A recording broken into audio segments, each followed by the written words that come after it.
12वां अध्याय। अपने गुरु के आश्रम की कालावधि। तुम आ गए? श्री युक्तेश्वर जी ने बरामदे के पीछे स्थित बैठक में बिछे हुए व्याघ्र चर्म पर बैठे बैठे ही मुझसे कहा। उनका स्वर ठंडा था, ढंग भाव शून्य। जी गुरुदेव, मैं आपके अनुसरण के लिए आया हूं। झुककर मैंने उनका चरण स्पर्श किया। परंतु यह कैसे हो सकता है? तुम तो मेरी इच्छाओं की अवहेलना करते हो। अब ऐसा नहीं होगा गुरुजी। आपकी इच्छा ही मेरा धर्म होगी। तब ठीक है, अब मैं तुम्हारे जीवन का उत्तरदायित्व ले सकता हूं। मैं स्वेच्छा से अपना सारा भार आपको सौंपता हूं गुरुदेव। तो अब मेरा पहला अनुरोध यह है कि तुम अपने परिवार के पास घर लौट जाओ।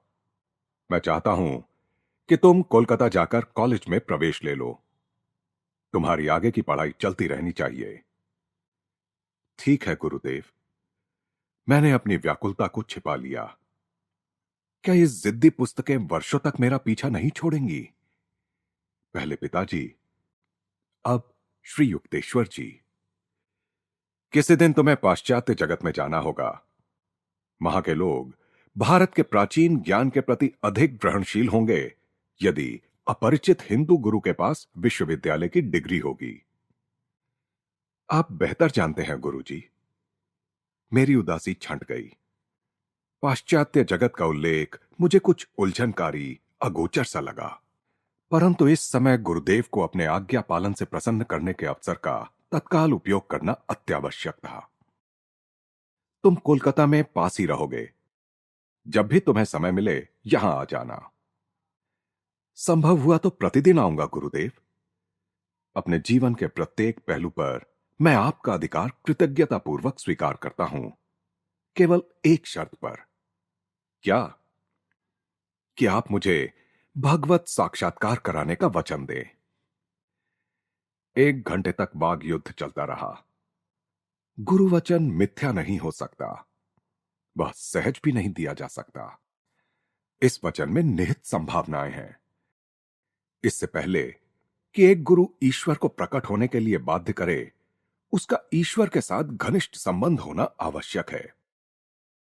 श्री युक्तेश्वर जी के ईश्वर के साथ तादात्म्य को मैं जान गया था और उनका शिष्य होने के नाते उनसे यह वचन प्राप्त करने के लिए दृढ़ निश्चयी था। तुम बहुत हठी हो। इसके पश्चात करुणापूर्ण निर्णायकता के साथ गुरुदेव की सहमति गूंज उठी। तुम्हारी इच्छा ही मेरी इच्छा हो। मेरे हृदय से जीवन व्यापी पर्दा हट गया। इधर उधर अनिश्चित खोज का अब अंत हो गया। मुझे सदगुरु के चरणों में चिरंतन आश्रय मिल गया था।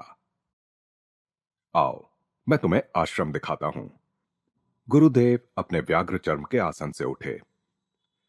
इधर उधर दृष्टिपात करते मैंने दीवार पर टंगी एक तस्वीर देखी जिसे चमेली का हार पहनाया हुआ था। लाहिड़ी महाशय, मैंने साश्चर्य कहा। हां, मेरे ईश्वर तुल्य गुरु। श्री युक्तेश्वर जी का स्वर आदर से कंपित था। वे एक मनुष्य के रूप में और एक योगी के रूप में भी उन सब गुरुओं से कहीं महान थे जिनका जीवन मेरे अन्वेषण की परिसीमा में आया। उस सुपरिचित तस्वीर को मैंने मौन प्रणाम किया। मेरी आत्मा की भक्ति उस लोकोत्तर गुरु के लिए बह निकली जिन्होंने मेरे शैशव काल को अपने आशीर्वाद से धन्य करते हुए इस क्षण तक मेरा मार्गदर्शन किया। गुरुदेव के पीछे पीछे मैं उस घर और सारे प्रांगण में घूमा। भारी भरकम खंभों से युक्त उस विशाल और पुराने आश्रम के बीच में एक आंगन था। बाहर की दीवारों पर काई जम गई थी। आश्रम परिसर पर निसंकोच कब्जा किए हुए कबूतर सपाट धूसर रंग की छत पर फड़फड़ा रहे थे। आश्रम के पिछवाड़े में एक बगीचा था जिसे कटहल, आम और केले के पेड़ों ने सुहावना बनाया हुआ था। इस 2 मंजिला भवन के ऊपर के कमरों के कटघरेदार बरामदे बीच में स्थित आंगन को 3 ओर से घेरे थे। नीचे के तल्ले पर एक प्रशस्त हॉल था जिसकी ऊंची छत खंभों पर टिकी हुई थी। गुरुदेव ने बताया कि इस कमरे का उपयोग मुख्यतः वार्षिक दुर्गा पूजा उत्सव के लिए होता था।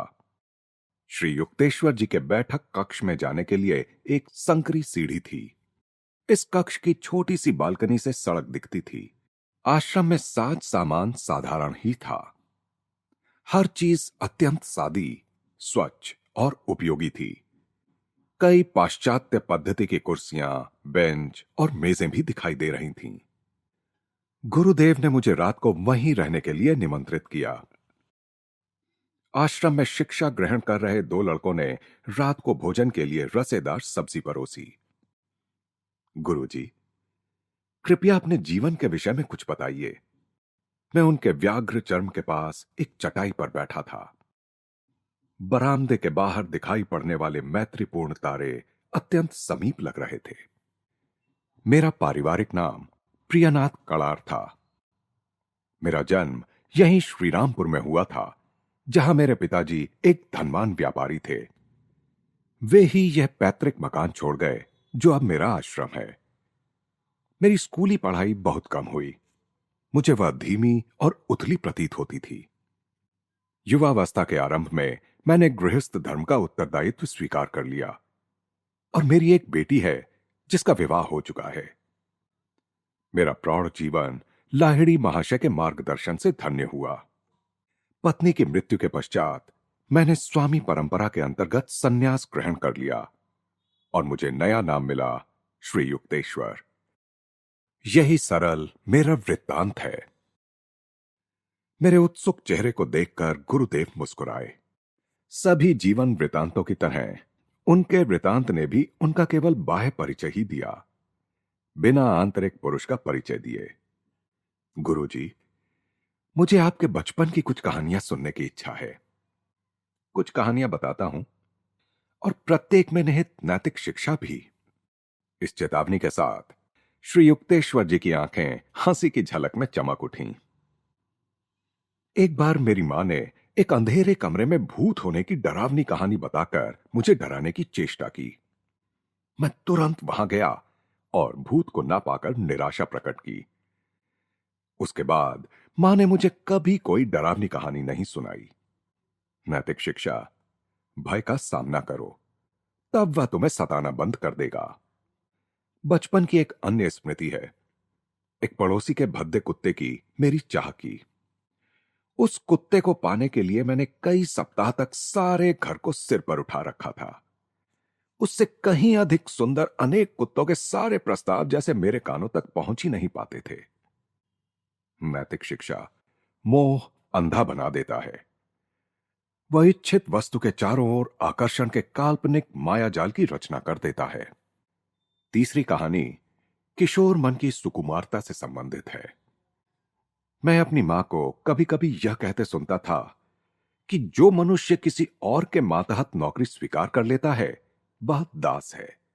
यह धारणा मेरे मन में इतनी पक्की बैठ गई कि मैंने विवाह के उपरांत भी सारी नौकरियां ठुकरा दी। अपनी पैतृक संपत्ति को भूमि के व्यवसाय में लगाकर मैंने अपनी आजीविका चलाई। नैतिक शिक्षा, केवल अच्छी और सकारात्मक शिक्षाएं ही बच्चों के मन में जानी चाहिए।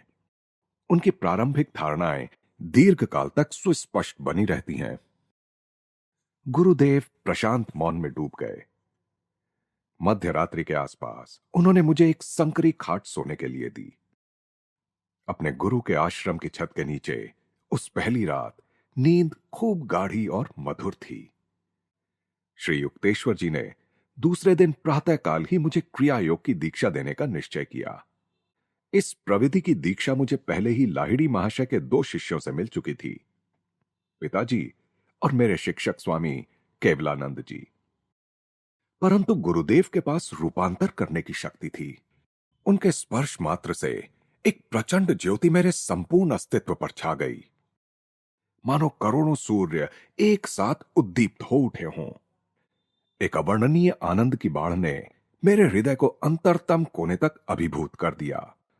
उसके दूसरे दिन लगभग सायंकाल हो चला था जब मैं आश्रम से जाने के लिए तैयार हो पाया। तुम 30 दिन में लौट जाओगे। जब मैंने कोलकाता के अपने घर के द्वार में प्रवेश किया तो गुरुदेव की भविष्यवाणी भी मेरे साथ थी। उड़ते पक्षी के पुनरागमन के बारे में कोई भी व्यंग्य बाण जिसका मुझे डर था, मेरे किसी संबंधी ने नहीं चलाया। मैं अपनी छोटी सी अटारी में गया और उस पर प्रेम भरी दृष्टि दौड़ाई, मानो उसका कोई जीवंत अस्तित्व हो। तुम मेरे ध्यान की साक्षी हो और मेरी साधना के अश्रुपात और आंधी तूफानों की भी। अब मैं अपने दिव्य गुरु के आश्रम में पहुंच गया हूं। बेटा, आज मैं हम दोनों के लिए ही बहुत खुश हूं। पिताजी और मैं शांत नीरव संध्या में बैठे थे। तुम्हें तुम्हारे गुरु मिल गए, जैसे चमत्कारी ढंग से मुझे अपने गुरु मिले थे। लाहिड़ी महाशय का पुण्य हस्त हमारे जीवन की रक्षा कर रहा है। तुम्हारे गुरु कोई दुर्गम हिमालय के संत नहीं, बल्कि निकट के ही निकले। मेरी प्रार्थनाएं स्वीकार हो गईं। तुम्हारी ईश्वर खोज में तुम्हें मेरी दृष्टि से सदा के लिए ही ओझल नहीं कर दिया गया है। पिताजी को इस बात की भी खुशी थी कि मेरी औपचारिक पढ़ाई फिर से आरंभ होगी। उन्होंने यथोचित व्यवस्था कर दी। दूसरे दिन कोलकाता में निकट ही स्थित स्कॉटिश चर्च कॉलेज में मैंने दाखिला ले लिया। खुशी के मास तेजी से बीतते गए। मेरे पाठकों ने निश्चय ही यह सही अनुमान लगा लिया होगा कि कॉलेज की कक्षाओं में मैं कम ही दिखाई पड़ता था। श्रीरामपुर आश्रम का आकर्षण दुर्निवार था। मेरी वहां नित्य उपस्थिति पर गुरुदेव ने कभी कुछ नहीं कहा। मुझे बड़ी राहत मिली, क्योंकि वे शायद ही कभी विद्या के उन दालानों का जिक्र करते थे। सभी को यह पता तो चल ही गया था कि मैं विद्वान या विद्यालंकृत बनने के लिए नहीं बना था। फिर भी हर बार मैं न्यूनतम उत्तीर्णांक प्राप्त करता रहा। आश्रम में दैनिक जीवन शांत सरल रूप से चलता था। उसमें शायद ही कभी कोई परिवर्तन होता था। मेरे गुरुदेव ब्रह्मवेला में ही जाग जाते थे।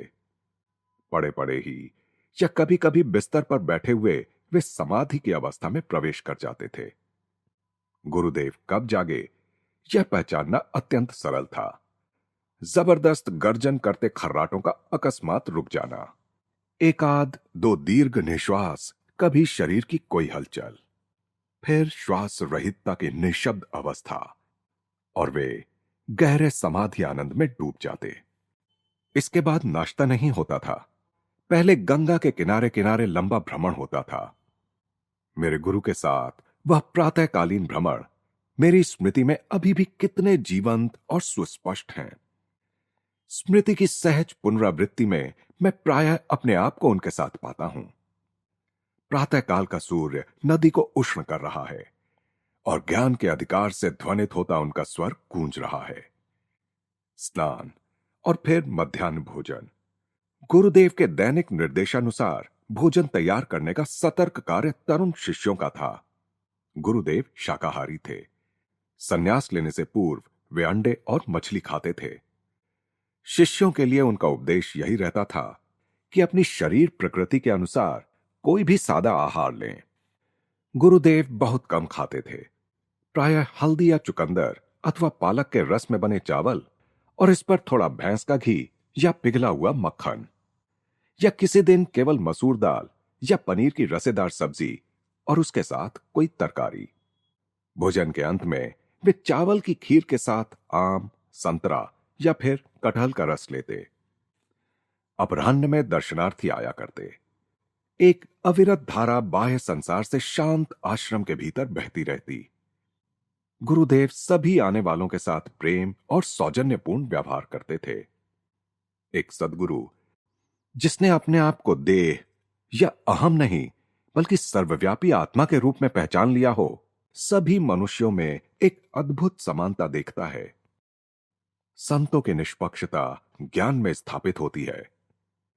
उन पर माया के बदलते चेहरों का कोई प्रभाव नहीं पड़ता। अज्ञानी लोगों की समझ को उलझन में डाल देने वाले राग द्वेष उन्हें छू भी नहीं पाते।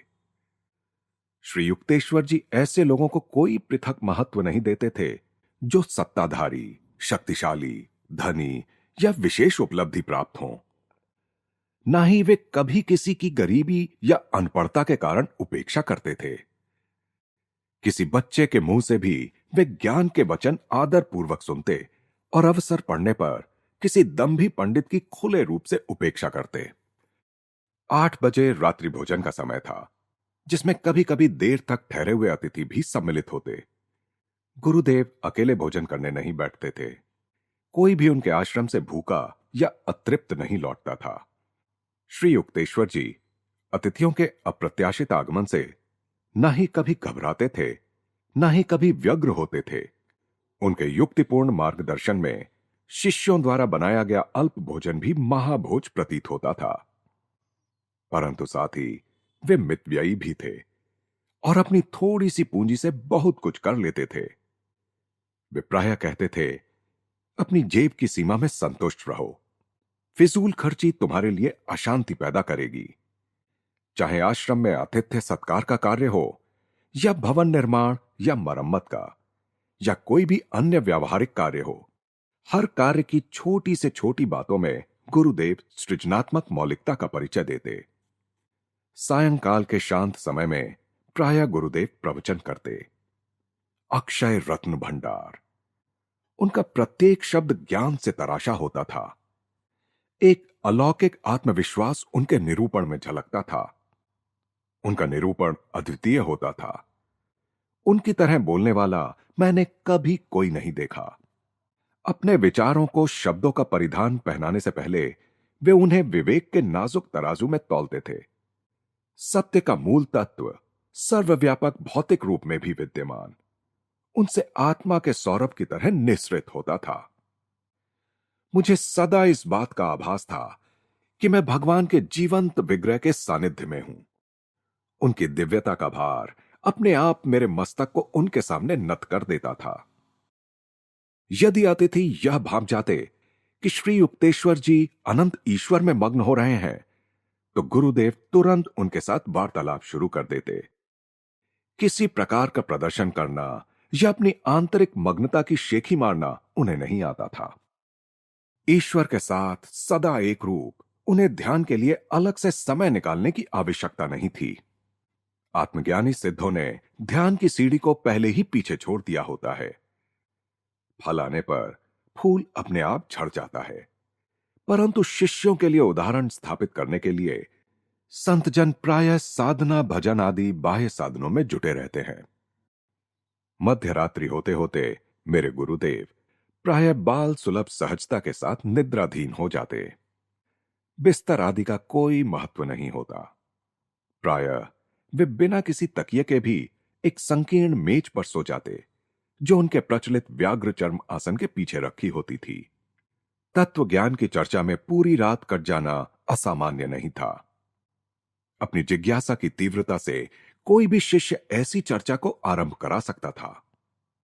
तब मुझे न तो थकान महसूस होती थी, न ही नींद आती थी। गुरुदेव के ओजस्वी शब्द पर्याप्त थे। ओह, भोर हो गई, चलो गंगा किनारे घूमने चलें। मेरे रात्रिकालीन शिक्षण के कई प्रसंगों का अंत इस प्रकार होता था। श्री युक्तेश्वर जी के सानिध्य के प्रारंभिक कुछ महीनों में ही मुझे एक उपयोगी शिक्षा मिली। मच्छरों को चालाकी से कैसे मात करें। मेरे घर में लोग सदा ही मच्छरदानी का उपयोग करते थे। मैं यह देखकर हैरान हुआ कि श्रीरामपुर आश्रम में इस विवेकपूर्ण प्रथा का पालन उसके उल्लंघन के रूप में होता था, जबकि मच्छरों का वहां पूरा साम्राज्य था। सिर से पांव तक मुझे वे काटते रहते थे। गुरुदेव को मुझ पर दया आ गई। अपने लिए एक मच्छरदानी खरीद लो और एक मेरे लिए भी, हंसकर उन्होंने आगे कहा। यदि तुम केवल अपने लिए ही लाओगे तो सब मच्छर मुझ पर टूट पड़ेंगे। मैंने इस आज्ञा का अतिशय कृतज्ञता के साथ पालन किया। जिस रात मैं श्रीरामपुर में रह जाता, गुरुदेव मच्छरदानियां लगाने के लिए अवश्य कहते। एक रात को जब मच्छर सेना ने हमें घेर रखा था, गुरुदेव सदा की भांति मच्छरदानी लगाने के लिए कहना भूल गए। मैं व्याकुल होकर मच्छरों की भिन भिन सुन रहा था। बिस्तर पर लेटकर मैंने उन्हें शांत करने के लिए एक प्रार्थना उनकी दिशा में प्रवाहित कर दी। आधे घंटे बाद गुरुदेव का ध्यान आकर्षित करने के लिए मैंने झूठ मूठी खांस कर देखा।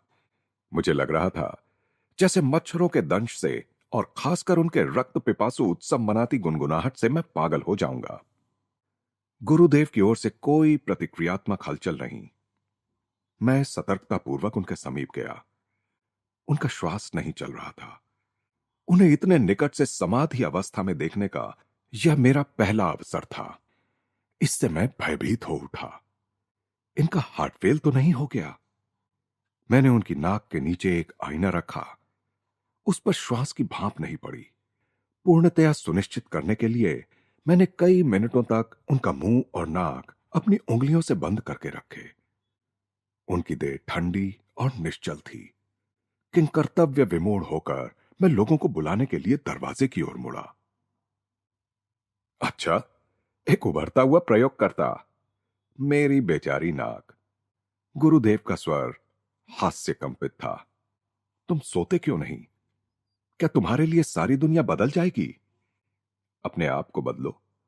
मच्छरों की चेतना से अपने को मुक्त करो। चुपचाप मैं अपने बिस्तर पर लौट आया। इसके बाद एक भी मच्छर मेरे पास नहीं फटका। मैं समझ गया कि गुरुदेव केवल मुझे खुश करने के लिए मच्छरदानियां लाने के लिए सहमत हो गए थे। उन्हें मच्छरों का कोई डर नहीं था। अपनी योग शक्ति से वे उन्हें काटने से रोक सकते थे, या यदि वे चाहते तो अपनी आंतरिक ध्यान अवस्था में जा सकते थे, जिसमें मच्छरों का उन्हें पता ही नहीं चलता। मैं सोच रहा था, वे मुझे दिखा रहे थे कि यह वह योगावस्था है जिसे मुझे प्राप्त करने का प्रयास करना होगा। सच्चा योगी समाधि की पराचेतन अवस्था में जा सकता है और उसी अवस्था में रह सकता है, उन समस्त विक्षेपों के बावजूद जिनका इस धरातल पर कभी अभाव नहीं होता। कीटकों की भिनभिनाहट, परिव्याप्त सूर्य प्रकाश की तीव्रता, समाधि की प्रथमावस्था। सविकल्प समाधि में साधक बहिर्जगत के इंद्रिय बोध को बंद कर देता है। तब उसे आदि ईडन के भूस्वर्ग से भी कहीं अधिक सुंदर अंतर जगत की ध्वनियों और दृश्यों का प्रतिदान प्राप्त होता है। ये शिक्षाप्रद मच्छर आश्रम में मुझे एक और प्रारंभिक शिक्षा मिलने का कारण बने। बस सायंकाल का शांत समय था। मेरे गुरुदेव प्राचीन शास्त्रों की अनुपम व्याख्या कर रहे थे। उनके चरणों में मैं संपूर्ण शांति में था। एक धृष्ट मच्छर इस रसमय वातावरण में घुस आया और मेरा ध्यान अपनी ओर खींचने लगा। उसने जैसे ही अपनी विशाली सुई मेरी जांघ में घुसाई, मैंने स्वाभाविक रूप से अपना हाथ प्रतिशोध के लिए ऊपर उठाया। निकटवर्ती प्राणदंड स्थगित कर दो। मुझे पतंजलि के अहिंसा पर सूत्र की समयानुकूल याद आ गई। तुमने अपना काम पूरा क्यों नहीं किया? गुरुदेव, क्या आप प्राणहरण का समर्थन करते हैं? नहीं, परंतु अपने मन में तो तुमने उस पर जानलेवा प्रहार कर ही दिया था। मैं समझा नहीं। अहिंसा से पतंजलि का तात्पर्य था हिंसा की इच्छा को भी त्याग देना। श्री युक्तेश्वर जी के लिए मेरा मन खुली किताब की तरह था। उन्होंने आगे कहा, यह जगत अहिंसा के अक्षरशः पालन के लिए असुविधाजनक रूप से व्यवस्थित है। मनुष्य हानिकारक जीवों का नाश करने के लिए बाध्य हो सकता है, परंतु उसके अनुरूप क्रोध या द्वेष को अनुभव करने के लिए वह बाध्य नहीं है। सभी जीवों का माया जगत की हवा पर समान रूप से अधिकार है। जो संत सृष्टि के रहस्य को जान लेता है, वह प्रकृति के असंख्य विस्मयकारी रूपों के साथ समस्वर हो जाता है। हिंसा की भावना को नष्ट कर सभी लोग इस सत्य को समझ सकते हैं। गुरुदेव, क्या हिंसक प्राणी का वध करने के बजाय अपनी बलि दे देनी चाहिए? नहीं, मानव देह अमूल्य है। मस्तिष्क और मेरुदंड में स्थित चक्रों के कारण क्रम विकास की दृष्टि से मानव देह सबसे मूल्यवान है। ये चक्र उन्नत साधक को ब्रह्म चैतन्य की उच्चतम स्थितियों को प्राप्त करने और उन्हें अभिव्यक्त करने की क्षमता प्रदान करते हैं। मानव योनि से निकृष्ट किसी भी योनि के जीव में यह क्षमता नहीं होती। यह सच है कि जब मनुष्य किसी प्राणी या अन्य किसी जीव को मारने पर बाध्य हो जाता है, तब भी उसे थोड़ा पाप तो लगता ही है।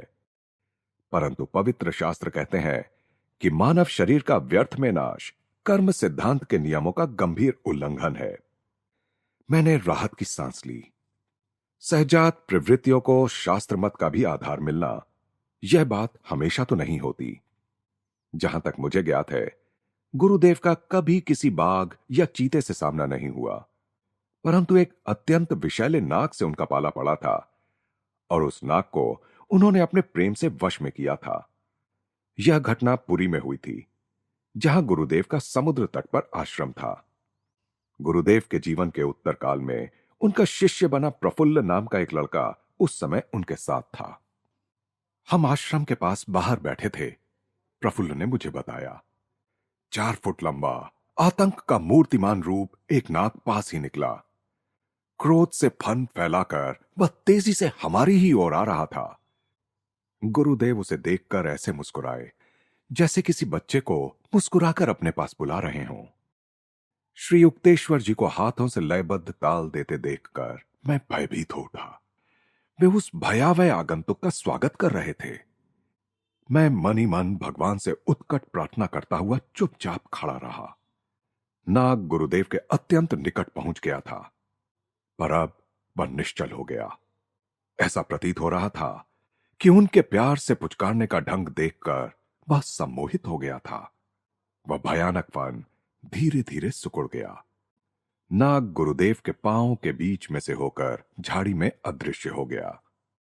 गुरुदेव क्यों हाथ हिला रहे थे और नाग ने उनके हिलते हाथों पर फन क्यों नहीं मारा? यह बात उस समय मेरी समझ से परे थी। उस घटना से अब मेरी समझ में यह आ गया है कि हमारे गुरुदेव को किसी प्राणी से हानि का भय नहीं है। प्रफुल्ल ने अपनी कहानी समाप्त करते हुए कहा, आश्रम में आरंभ के महीनों में एक दिन अपराह्न में मैंने श्री युक्तेश्वर जी की भेदक दृष्टि अपने ऊपर स्थिर पाई। तुम बहुत दुबले पतले हो मुकुंद। उनकी बात ने मेरी दुखती रग को छू लिया। अपनी धंसी हुई आंखें और कृश देह मुझे भी अच्छी नहीं लगती थी। मुझे बचपन से ही अजीर्ण की शिकायत थी। घर में मेरे कमरे में एक ताक पर पाचक और बलवर्धक औषधियों की अनेकानेक शीशियां पड़ी थीं, परंतु किसी से भी मुझे कोई लाभ नहीं हुआ था। कभी कभी तो मैं मन ही मन सोचा करता था कि क्या इतने दुर्बल शरीर में जीने का भी कोई अर्थ हो सकता है? औषधियों की अपनी सीमाएं हैं। दिव्य संजीवनी प्राण शक्ति की कोई सीमा नहीं। विश्वास रखो तो तुम स्वस्थ और बलवान हो जाओगे। गुरुदेव के शब्दों से मुझे तुरंत यह विश्वास हो गया कि मैं उनमें निहित सत्य का अपने जीवन में सफल प्रयोग कर सकता हूं। अन्य कोई भी चिकित्सक, मैंने कई आजमाए थे, मुझ में इतना गहरा विश्वास नहीं जगा सका था। दिन प्रतिदिन मेरे स्वास्थ्य और बल में वृद्धि होने लगी। श्री युक्तेश्वर जी के गुप्त आशीर्वाद से 2 सप्ताहों में मेरा इच्छित वजन मुझे प्राप्त हो गया, जो तब तक अन्य उपायों से प्राप्त करने का मैं व्यर्थ प्रयास करता रहा था। मेरे पेट के सारे विकार सदा के लिए दूर हो गए। बाद में तो अनेक बार अपने गुरु को दैवी शक्ति द्वारा लोगों को मधुमेह, मिर्गी, क्षय रोग और पक्षाघात जैसी बीमारियों से मुक्त करते देखने का सौभाग्य मुझे प्राप्त हुआ। कई वर्ष पहले मैं भी अपना वजन बढ़ाने के लिए आतुर था। मुझे स्वस्थ करने के थोड़े ही दिन बाद गुरुदेव मुझे बता रहे थे, एक उग्र बीमारी से उठने के बाद मैं स्वास्थ्य लाभ कर ही रहा था कि वाराणसी में लाहिड़ी महाशय के दर्शन के लिए चला गया। मैंने कहा, गुरुदेव, मैं बहुत बीमार था और मेरा वजन बहुत कम हो गया है। मैं देख रहा हूं युक्तेश्वर कि तुमने पहले तो अपने आप को अस्वस्थ कर लिया और अब सोचते हो कि तुम दुबले भी हो गए हो। मुझे जिस उत्तर की आशा थी उससे तो यह उत्तर कहीं हटकर था, परंतु मेरे गुरुदेव ने मुझे हिम्मत दिलाते हुए आगे कहा, मुझे देखने दो। मुझे विश्वास है कि कल तक तुम्हारा स्वास्थ्य बेहतर हो जाएगा। मेरे श्रद्धालु मन ने यह मान लिया कि उनके शब्द इस बात का संकेत हैं कि वे गुप्त रूप से मुझे स्वस्थ करने वाले हैं। दूसरे दिन प्रातःकाल ही मैं उनके पास पहुंच गया और उल्लास के साथ मैंने कहा, गुरुदेव, आज मुझे कल की अपेक्षा बहुत अच्छा लग रहा है। सचमुच आज तुमने अपने आप को शक्ति से भर लिया है। नहीं गुरुदेव, मैंने सविनय प्रतिवाद किया, ये तो आप हैं जिन्होंने मुझे स्वस्थ कर दिया है। कई सप्ताहों में आज पहली बार मैं अपने में कुछ शक्ति अनुभव कर रहा हूं। हां हां, तुम्हारी बीमारी तो काफी गंभीर थी। तुम्हारा शरीर अभी भी काफी दुर्बल है। कौन कह सकता है यह कल कैसा रहेगा? अपनी दुर्बलता के लौट आने की संभावना के विचार मात्र से मैं भय से सिहर उठा। दूसरे दिन सुबह मैं मुश्किल से अपने आप को लाहिड़ी महाशय के घर तक घसीट सका। गुरुदेव, मैं फिर बीमार हो गया हूं। मेरे गुरु की आंखों में शरारत उतर आई थी। तो फिर एक बार तुमने अपने आप को बीमार बना लिया। मेरा धैर्य समाप्त हो गया। मैंने कहा, गुरुदेव, अब मैं समझ गया हूं कि दिन प्रतिदिन आप केवल मेरा परिहास कर रहे थे। मेरी समझ में नहीं आता कि मेरी सच्ची बातों पर आपको विश्वास क्यों नहीं होता। सचमुच वे केवल तुम्हारे विचार ही हैं जिन्होंने तुम्हें बारी बारी से दुर्बल और स्वस्थ अनुभव कराया है। मेरे गुरु प्रेम से मुझे निहार रहे थे। तुमने देख लिया है कि कैसे तुम्हारा स्वास्थ्य तुम्हारी अवचेतन प्रत्याशाओं के अनुसार बदलता रहा। विचार भी विद्युत शक्ति या गुरुत्वाकर्षण शक्ति के समान एक शक्ति है। मानव मन ईश्वर के सर्वशक्तिमान चैतन्य का एक स्फुल्लिंग है। मैं तुम्हें दिखा सकता हूं कि तुम्हारा शक्तिशाली मन जिस किसी भी बात में तीव्र विश्वास रखेगा वह तत्क्षण घटित होकर रहेगा।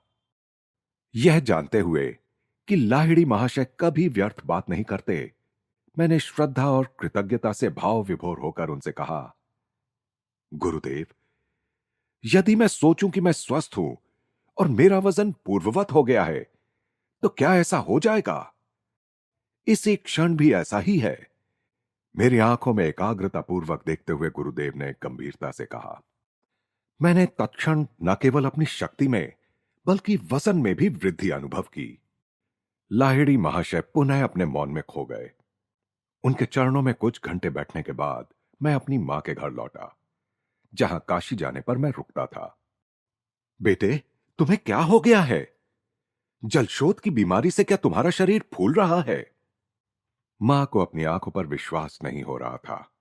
मेरा शरीर अब वैसा ही हृष्ट पुष्ट हो गया था जैसा बीमारी से पहले था। मैंने अपना वजन किया तो देखा कि एक दिन में मेरा वजन 50 पाउंड बढ़ गया था और उसके बाद वह वजन हमेशा के लिए बना रहा। जिन मित्रों और परिचितों ने मेरा क्षीण शरीर देखा था, वे आश्चर्य से हतप्रभ रह गए। उनमें से अनेकों ने इस चमत्कार के परिणाम स्वरूप अपनी जीवन दिशा बदल ली और लाहिड़ी महाशय के शिष्य बन गए। ईश्वर में सदा जागृत मेरे गुरुदेव जानते थे कि यह संसार और कुछ ना होकर केवल सृष्टा का मूर्त रूप धारण किया हुआ स्वप्न है। लाहिड़ी महाशय को उस दिव्य स्वप्न दृष्टा के साथ अपनी एकात्मता का पूर्ण भान था।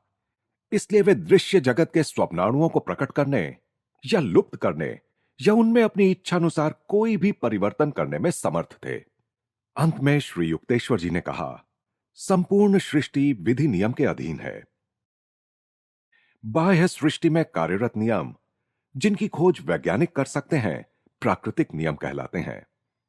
परंतु इन नियमों की अपेक्षा सूक्ष्मतर नियम भी हैं जो अंतश चेतना के आध्यात्मिक जगत में कार्यरत हैं।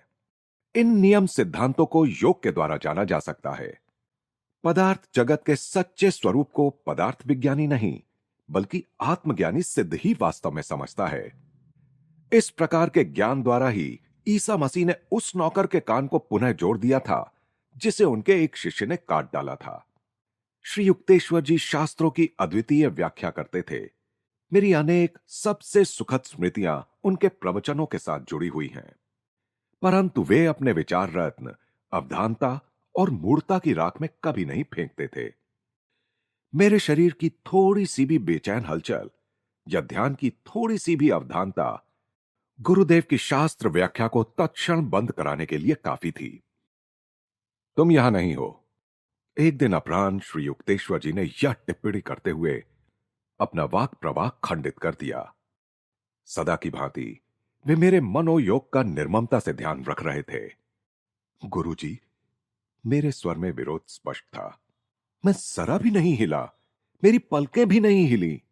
आपने जो जो अभी कहा है मैं एक एक शब्द दोहरा सकता हूं। फिर भी पूर्ण रूप से तुम मेरे साथ नहीं थे। तुम्हारा विरोध करना मुझे यह कहने के लिए विवश कर रहा है कि तुम अपने मन की पृष्ठभूमि में 3 संस्थाओं का निर्माण कर रहे थे। एक थी मैदानी क्षेत्र में एकांताश्रम, दूसरी एक पहाड़ी के शिखर पर, तीसरी एक समुद्र तट पर। यह स्पष्ट विचार लगभग अवचेतन स्तर पर ही मेरे मन में सचमुच चल रहे थे। मैंने क्षमा याचक दृष्टि से उनकी ओर देखा।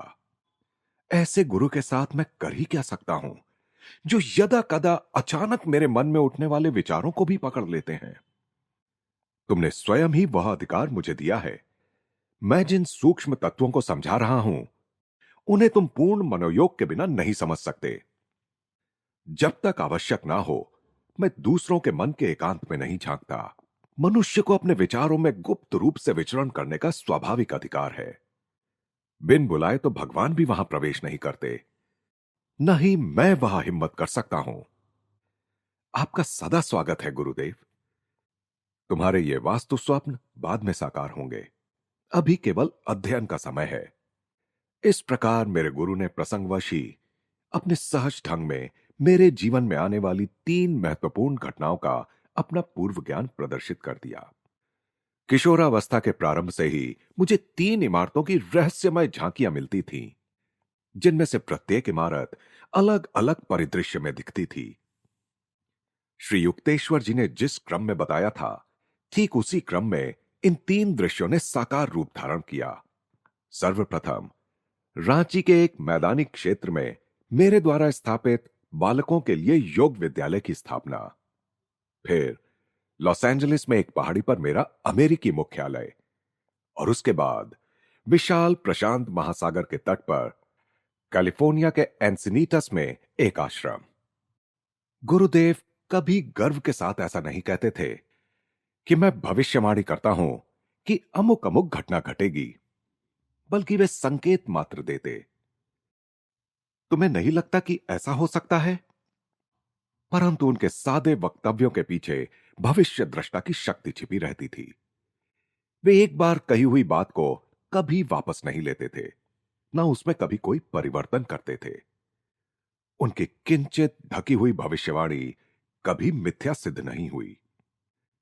श्री युक्तेश्वर जी स्वभाव से मितभाषी, स्पष्टवादी और पूर्णतः आडंबर रहित थे। उनके विचारों में ना तो कहीं अस्पष्टता का लवलेश था, ना स्वप्निलता का ही कोई अंश। उनके पांव जमीन पर दृढ़ थे, मस्तक स्वर्ग की शांति में स्थिर था। व्यावहारिक स्वभाव के लोग उन्हें अच्छे लगते थे। वे कहते थे, साधुता का अर्थ भोंदूपन या अकर्मण्यता नहीं है। ईश्वरानुभूतियां किसी को अक्षम नहीं बनाती। चरित्र बल की सक्रिय अभिव्यक्ति तीक्ष्णतम बुद्धि को विकसित करती है। मेरे गुरु सूक्ष्म लोकों की चर्चा करना पसंद नहीं करते थे। पूर्ण सादगी ही असामान्यता का एकमात्र लक्षण बनकर उनमें दीख पड़ती थी। वार्तालाप में विस्मयकारी संदर्भ देने से वे बचते थे। कार्यों में अपने सामर्थ्य को मुक्त रूप से अभिव्यक्त करते थे। अनेक तथाकथित गुरु चमत्कारों की चर्चा तो खूब करते थे, पर कृति में कुछ नहीं उतार सकते थे। श्री युक्तेश्वर जी शायद ही कभी सूक्ष्म नियमों का उल्लेख करते, पर गुप्त रूप से अपनी इच्छा अनुसार उन्हें कार्यान्वित करते। गुरुदेव कहते थे, आत्मदर्शी पुरुष कभी कोई चमत्कार नहीं करता जब तक उसे अपने अंतर से उसके लिए आज्ञा नहीं मिलती। ईश्वर नहीं चाहते कि उनकी सृष्टि के रहस्यों को यत्र तत्र सर्वत्र प्रकट किया जाए, और फिर संसार में प्रत्येक व्यक्ति को अपनी स्वतंत्र इच्छा शक्ति का असंक्राम्य अधिकार है। कोई संत उस स्वतंत्रता पर कभी अतिक्रमण नहीं करेगा। स्वभावतः ही श्री युक्तेश्वर जी का मौन रहना उनकी अनंत ब्रह्म की गहरी अनुभूतियों के कारण था। आत्म साक्षात्कार विहीन गुरु अनवरत रूप से जिस ज्ञान को व्यक्त करने में दिन भर व्यस्त रहते हैं, उसके लिए उनके पास कोई समय नहीं बचता था। हिंदू शास्त्रों में एक कहावत है, उथले पुरुषों में छोटे छोटे विचारों की मछलियां खूब खलबली मचाती हैं। सागर समान मन में अंतः प्रेरणा के महामत्स्य भी शायद ही कोई तरंग उत्पन्न कर पाते हैं। मेरे गुरु के आडंबरहीन आचरण के कारण उनके समकालीन लोगों में बहुत कम ऐसे थे जो उन्हें अवतारी पुरुष के रूप में पहचान सके थे। वह कहावत कि जो अपने ज्ञान को छिपा नहीं सकता वह मूर्ख है, मेरे परम ज्ञानी और शांत गुरु पर कभी लागू नहीं हो सकती थी। यद्यपि श्री युक्तेश्वर जी ने भी अन्य मर्त्य लोगों की तरह ही जन्म लिया था, तथापि वे सृष्टि के नियंता के साथ एक बन चुके थे। ईश्वरत्व में मनुष्यत्व के विलयन में गुरुदेव ने कोई दुर्लंघ्य बाधा नहीं पाई। बाद में मेरी समझ में आया कि केवल मनुष्य की आध्यात्मिक प्रयासहीनता के अलावा ऐसी कोई बाधा नहीं होती। श्री युक्तेश्वर जी के पवित्र चरणों का स्पर्श करते समय मैं सदा ही रोमांचित हो उठता था। गुरु का श्रद्धापूर्ण स्पर्श करने से शिष्य आध्यात्मिक शक्ति से परिपूर्ण हो जाता है। एक सूक्ष्म विद्युत धारा प्रवाहित होती है। शिष्य के मस्तिष्क में विद्यमान अवांछनीय प्रवृत्ति प्रणालियां उस प्रवाह में प्रायः भस्म हो जाती हैं। उसकी सांसारिक प्रवृत्तियों के खांचों में कल्याणप्रद उथल पुथल मच जाती है। कम से कम क्षण भर के लिए ही सही, वह माया के गुप्त पर्दे उठते अनुभव कर सकता है और परमानंद की सच्चाई की झलक पा सकता है। मैं जब भी अपने गुरु के चरणों पर माथा टेकता था, मेरा संपूर्ण शरीर जैसे एक मुक्ति प्रदायक तेज से भर जाता था। गुरुदेव ने मुझे बताया, जब लाहिड़ी महाशय मौन रहते थे तब भी, या किसी ऐसे विषय पर चर्चा कर रहे हों जो पूर्णतः धार्मिक ना हो तब भी, मैंने देखा कि उन्होंने मुझ में अगाध ज्ञान का संचार कर दिया है। मुझ पर भी श्री युक्तेश्वर जी का प्रभाव ऐसा ही पड़ता था। यदि मैं कभी चिंतित या अन्य मनस्क मन से आश्रम में प्रवेश करता, तो मेरी मनोवृत्ति अगम्य ढंग से बदल जाती। अपने गुरु के दर्शन मात्र से ही एक प्रकार की सुखद शांति मुझ में आ जाती। उनके सानिध्य में प्रतिदिन आनंद, शांति और ज्ञान का एक नया अनुभव होता था। मैंने उन्हें कभी माया के किसी आकर्षण से ग्रस्त या लोभ, क्रोध अथवा किसी के प्रति मानवीय अनुरक्ति की भावना में उत्तेजित नहीं देखा। माया का अंधकार धीरे धीरे चुपचाप हमारी ओर बढ़ रहा है। आओ, अपने अंतर में अपने घर की ओर भाग चलें। शिष्यों को सावधान करने के लिए इन शब्दों द्वारा गुरुदेव नित्य उन्हें क्रिया योग के अभ्यास की आवश्यकता की याद दिलाते थे। कभी कभी कोई नया शिष्य योगाभ्यास के लिए अपनी योग्यता के बारे में संदेह प्रकट कर देता था। अतीत को भूल जाओ, श्री युक्तेश्वर जी उसे सांत्वना देते हुए कहते। सभी लोगों का बीता हुआ जीवन अनेक कलंकों से कलुषित है। मनुष्य के आचरण का तब तक कोई भरोसा नहीं होता जब तक वह ईश्वर में अधिष्ठित ना हो जाए। भविष्य में सब कुछ सुधर जाएगा यदि तुम अभी से आध्यात्मिक प्रयास शुरू कर दो। गुरुदेव के पास आश्रम में सदा ही बाल शिष्य रहते थे। उनकी बौद्धिक और आध्यात्मिक शिक्षा में गुरुदेव को सदा ही रुचि रहती थी। अपने देह त्याग से थोड़े ही दिन पहले भी उन्होंने 2 6 साल के बच्चों और एक 16 साल के नवयुवक को आश्रमवासी शिष्यों के रूप में स्वीकार किया था। अपने अधीन शिष्यों को वे सावधानी पूर्वक शिक्षा देते थे। शिष्य और शिक्षा, जिसमें अनुशासन निहित है, इन दोनों शब्दों का मूल एक ही है और व्यावहारिक स्तर पर दोनों एक दूसरे से संबंधित हैं। आश्रमवासियों को अपने गुरु के प्रति नितांत प्रेम और आदर था। गुरु की हल्की सी ताली पर सभी उत्सुकता से उनके पास दौड़ पड़ते थे। जब कभी वे गंभीर या अंतर्मुख प्रतीत होते, तब कोई भी बातचीत करने का साहस ना करता। जब उनकी हंसी गूंज उठती, तब बच्चे भी उन्हें अपने में से ही एक मानते। श्री युक्तेश्वर जी शायद ही कभी किसी को अपना कोई व्यक्तिगत काम करने को कहते। ना ही वे कभी किसी शिष्य से कोई सेवा स्वीकार करते, यदि वह शिष्य स्वयं अपनी खुशी से वह सेवा करने के लिए आगे ना बढ़ा हो। यदि शिष्यगण किसी दिन उनके कपड़े धोने का सौभाग्यपूर्ण काम करना भूल जाएं, तो वे स्वयं ही उन्हें धो लेते थे। साधारणतया वे स्वामियों के परंपरागत गेरुए कपड़े पहनते थे। घर के अंदर वे बिना फीते के जूते पहनते, जो योगियों की प्रथा के अनुसार व्याघ्र चर्म या मृग चर्म से बनाए जाते थे। श्री युक्तेश्वर जी अंग्रेजी, फ्रेंच, बंगाली और हिंदी धारा प्रवाह बोलते थे। उनकी संस्कृत भी अच्छी थी। वे अपने शिष्यों को संस्कृत और अंग्रेजी अपनी स्व आविष्कृत सरल पद्धतियों से बड़े धीरज के साथ सिखाते थे। गुरुदेव को अपने शरीर की अधिक चिंता नहीं थी, परंतु वे उसके प्रति सावधानी अवश्य बरतते थे। वे कहते थे कि ईश्वर शारीरिक और मानसिक स्वस्थता में अच्छी प्रकार अभिव्यक्त होते हैं। किसी बात में अति करना उन्हें पसंद नहीं था।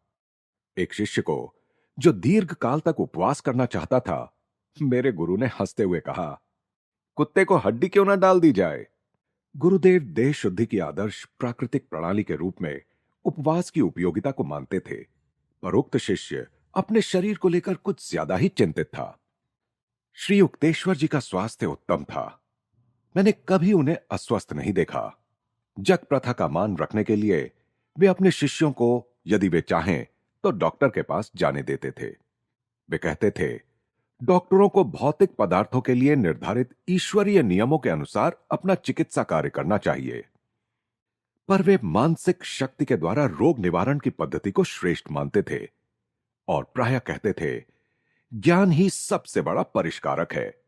वे अपने शिष्यों से कहते थे, शरीर एक कपटी मित्र है, उसे उतना ही दो जितना जरूरी है, उससे अधिक नहीं। सुख दुख अल्पकालिक होते हैं। जगत के सभी द्वंद्वों को शांतिपूर्वक सहन करो और साथ ही उनके प्रभाव से परे जाने का प्रयास करते रहो। कल्पना ही वह द्वार है जिससे रोग भी प्रवेश करते हैं और रोग निवारण भी। बीमार होने पर भी बीमारी के अस्तित्व में विश्वास मत करो। उपेक्षित अतिथि अपने आप भाग जाएगा। अनेक डॉक्टर भी गुरुदेव के शिष्य थे। उनसे गुरुदेव कहते थे, जिन्होंने शरीर विज्ञान का अध्ययन किया है, उन्हें और आगे जाकर आत्मविज्ञान का अनुसंधान करना चाहिए। शरीर की यंत्रावली के पीछे एक सूक्ष्म आध्यात्मिक संरचना छिपी हुई है। श्री युक्तेश्वर जी अपने शिष्यों से पौर्वात्य और पाश्चात्य सद्गुणों का संगम बनने के लिए कहते थे। स्वयं उनकी बाह्य आदतें किसी पाश्चात्य संचालक के समान थीं। उनके अंतर में पौर्वात्य लोगों की आध्यात्मिकता कूट कूट कर भरी हुई थी। वे पश्चिम के प्रगतिशील, युक्तिपूर्ण और आरोग्यपूर्ण तौर तरीकों के प्रशंसक थे, तो पूर्व को शताब्दियों से धन्य करने वाले और उसके चारों ओर आध्यात्मिक तेजोमंडल निर्माण करने वाले धार्मिक आदर्शों के पुजारी भी थे। अनुशासन मेरे लिए कोई नई बात नहीं थी। घर में पिताजी अनुशासन में दृढ़ थे। अनंतदा तो प्रायः निष्ठुर हो ही जाते थे, परंतु श्री युक्तेश्वर जी के प्रशिक्षण को दारुण से लेश मात्र भी कम नहीं कहा जा सकता। चाहे तात्कालिक व्यवहार में हो या साधारण आचार के सूक्ष्म अर्थों में हो। मेरे गुरु अपने शिष्यों की छोटी से छोटी गलती की भी खूब आलोचना किया करते थे। वे प्रसंग पढ़ने पर कहते थे, शिष्टाचार का पालन यदि निष्कपटता पूर्वक ना किया जाए तो वह मृत सुंदर नारी के समान है। सभ्यता रहित स्पष्टवादिता डॉक्टर की छुरी के समान है, जो गुणकारी तो है परंतु अप्रिय लगती है। सौजन्य युक्त स्पष्टवादिता लाभदायक भी है और अच्छी भी लगती है। गुरुदेव मेरी आध्यात्मिक उन्नति से संतुष्ट लगते थे, क्योंकि उसके बारे में वे शायद ही कभी टिप्पणी करते थे। अन्य बातों में फटकारे सुनना नित्य की बात थी। मेरे मुख्य अपराध होते थे अन्य मनस्कता, बीच बीच में विषण्णता, शिष्टाचार के कतिपय नियमों का उल्लंघन और कभी कभी अव्यवस्थितता। जरा देखो, तुम्हारे पिता भगवती की कार्यशैली कितनी सुव्यवस्थित और सुसंतुलित है, मेरे गुरु कहा करते थे। श्रीरामपुर आश्रम में जब मैं पहली बार आया था, उसके थोड़े ही दिनों बाद लाहिड़ी महाशय के इन दो शिष्यों की आपस में भेंट हुई थी। पिताजी और गुरुदेव एक दूसरे के प्रशंसक थे। दोनों ने ही मजबूत आध्यात्मिकता की नींव पर अपने सुंदर आध्यात्मिक जीवन का निर्माण किया था, जिसका युग युगांतर में भी लय नहीं हो सकता। मैंने अपने बचपन के एक अल्पकालिक शिक्षक से कई गलत शिक्षाएं ग्रहण कर ली थीं। उन्होंने मुझे बताया था कि एक शिष्य को सांसारिक कर्तव्यों को पूरा करने के लिए अति कष्ट करने की आवश्यकता नहीं। जब कभी मैंने अपने कार्यों की उपेक्षा की या उन्हें लापरवाही से संपन्न किया, तब किसी ने मुझे कभी डांटा फटकारा नहीं। ऐसी शिक्षा को आत्मसात करना मानव स्वभाव को बड़ा सरल लगता है, किंतु गुरुदेव के कठोर अनुशासन में मैं शीघ्र ही उत्तरदायित्वहीनता की सुखद भ्रांतियों से जाग गया। श्री युक्तेश्वर जी ने एक दिन कहा, जो लोग इस जगत के लिए अत्यधिक श्रेष्ठ हैं, वे पहले ही किसी अन्य जगत की शोभा बढ़ा रहे हैं। जब तक तुम इस धरा की मुक्त हवा का श्वास ले रहे हो, तब तक बदले में कृतज्ञतापूर्वक सेवा देना तुम्हारा कर्तव्य है। जो समाधि की श्वास रहित अवस्था में प्रतिष्ठित हो गया हो, केवल वही जगत के कर्तव्यों से मुक्त है। उन्होंने रुक्षता से आगे कहा, जब तुम उस अंतिम पूर्णता की अवस्था में पहुंच जाओगे, तब मैं तुम्हें उस बारे में सूचित करने में चूकूंगा नहीं। मेरे गुरु को किसी प्रकार की घूस से वश में नहीं किया जा सकता था। प्रेम से भी नहीं। मेरी तरह ही जिसने भी स्वेच्छा से उनका शिष्य बनना स्वीकार कर लिया था, उसके प्रति वे कभी किसी प्रकार की नरमी नहीं दिखाते थे। गुरुदेव और मैं, चाहे उनके शिष्यों से घिरे हों या अपरिचित लोगों से, या केवल हम दोनों ही साथ साथ हों, वे सदा ही अपनी बात स्पष्ट शब्दों में कहते और तीव्र फटकार भी लगाते। थोड़ा सा भी अवधान या थोड़ी सी भी असंगति होने पर उनकी डांट फटकार से बचना असंभव था। अहम भाव पर बार बार चोट करने वाले इस व्यवहार को सहन करना अत्यंत कठिन था। परंतु मैंने भी अपनी प्रत्येक मानसिक ऐंठन को श्री युक्तेश्वर जी के द्वारा सीधी करा लेने का अटल प्रण कर लिया था। इस विराट परिवर्तन को लाने के अथक परिश्रम में जब वे लगे हुए थे, तब अनेक बार मैं उनके अनुशासन रूपी हथौड़े के प्रहार से तिलमिला उठता था। तुम्हें यदि मेरी बातें अच्छी ना लगती हो, तो तुम कभी भी यहां से चले जाने के लिए मुक्त हो, गुरुदेव मुझसे कहते थे। मैं तुमसे तुम्हारी उन्नति के अतिरिक्त और कोई अपेक्षा नहीं रखता। यदि तुम लाभान्वित अनुभव करते हो, तो ही यहां रहो। मेरे मिथ्याभिमान को तोड़ने वाले जो प्रहार उन्होंने किए, उनके लिए मैं अपरिमित रूप से उनका कृतज्ञ हूं। कभी कभी मुझे लगता था कि लाक्षणिक तौर पर वे मेरे प्रत्येक रुग्ण दांत को ढूंढ ढूंढ कर उखाड़ते जा रहे हैं। इस प्रकार के कठोर झटकों के बिना अहंकार की जड़ को उखाड़ फेंकना कठिन है। अहंकार के जाते ही ईश्वर के अंदर आने का मार्ग निष्कंटक बन जाता है। अन्यथा स्वार्थ के कारण पत्थर बने हृदयों को भेद कर अंदर आने का ईश्वर का प्रयास व्यर्थ हो जाता है। श्री युक्तेश्वर जी का अंतर्ज्ञान अंतर्भेदी था। ऊपर ऊपर कोई चाहे जो भी कह रहा हो, वे प्रायः उसके अव्यक्त विचारों का उत्तर दे देते थे। कोई व्यक्ति जिन शब्दों का प्रयोग कर रहा हो, उनमें और उनके पीछे विद्यमान वास्तविक विचारों में जमीन आसमान का अंतर हो सकता है। मेरे गुरु कहते थे, शांत मन से मनुष्यों के शब्दाडंबर की अस्त व्यस्तता के पीछे छिपे विचारों को पहचानने का प्रयास करो। दिव्य अंतर्दृष्टि द्वारा प्रकट किए गए रहस्य सांसारिक कानों को प्रायः कटु लगते हैं। ओछे शिष्यों में गुरुदेव लोकप्रिय नहीं थे। विवेकी समझदार लोगों में, जो संख्या में सदा ही थोड़े रहते हैं, उनके प्रति गहरी श्रद्धा थी। मैं विश्वास पूर्वक यह कह सकता हूं कि श्री युक्तेश्वर जी भारत में सर्वाधिक लोकप्रिय गुरु होते, यदि उनकी वाणी इतनी स्पष्ट और कटु आलोचनात्मक न होती। जो मुझसे शिक्षा प्राप्त करने मेरे पास आते हैं, उनके साथ मैं अत्यंत सख्त होता हूं। उन्होंने मेरे समक्ष स्वीकार किया। यही मेरा तरीका है। चाहे तो उसे स्वीकार करो या छोड़ दो, मैं कभी समझौता नहीं करता। परंतु तुम अपने शिष्यों के साथ कहीं अधिक सहृदय रहोगे, वही तुम्हारा तरीका है। मैं केवल कठोरता की अग्नि में तपाकर ही शुद्ध करने का प्रयास करता हूं। इस अग्नि की तप्तता साधारण सहन शक्ति से परे होती है। प्रेम का सौम्य तरीका भी परिवर्तन ला सकता है। विवेक और ज्ञान के साथ यदि उपयोग किया जाए, तो कठोर और कोमल दोनों ही तरीके समान रूप से प्रभावकारी हैं। फिर उन्होंने आगे कहा, तुम्हें विदेशों में जाना पड़ेगा, जहां अहम पर निर्दय प्रहार पसंद नहीं किए जाते। वहां के लोगों के अनुरूप धैर्य और सहनशीलता के पर्याप्त भंडार के बिना कोई गुरु पाश्चात्य जगत में भारत के संदेश का प्रचार प्रसार नहीं कर सकता। यह ना बताना ही अच्छा होगा कि अमेरिका में कितनी ही बार गुरुदेव के इन शब्दों की याद मेरे मन में ताजा हो उठी। मेरे गुरु के अत्यंत स्पष्ट बोलने के कारण इस पृथ्वी पर उनके जीवन काल में बड़ी संख्या में उनके शिष्य तो नहीं बने, परंतु उनकी शिक्षाओं का अध्ययन और उनका अभ्यास करने वाले सच्चे शिष्यों की निरंतर बढ़ती संख्या के माध्यम से उनका ज्ञान आज भी विश्व में जीवित है। सिकंदर जैसे योद्धा भूमि पर स्वामित्व स्थापित करने की चेष्टा करते हैं। श्री युक्तेश्वर जी जैसे सिद्ध पुरुष उससे भी आगे जाकर मनुष्यों की आत्माओं को जीत लेते हैं।